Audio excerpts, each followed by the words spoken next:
कुछ खबरें आलमी मंजरनामे से।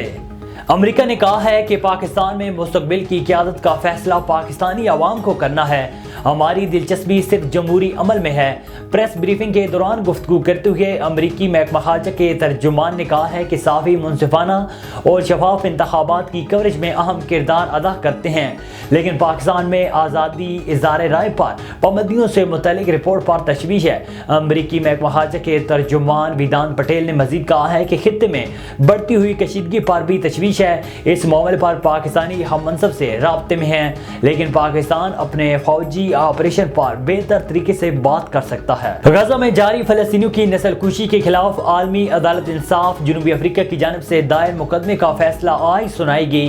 गैर मुल्की खबरसां इदारे की रिपोर्ट के मुताबिक 17 जजों का पैनल इसराइल के खिलाफ जनूबी अफ्रीका की जानिब से दायर मुकदमे का फैसला आज पाकिस्तानी वक्त के मुताबिक शाम 5 बजे सुनाएगा। ईरान के दारुल हुकूमत तेहरान के गांधी अस्पताल में खौफनाक आग लग गई और देखते ही देखते शोलों ने पूरी इमारत को अपनी लपेट में ले लिया।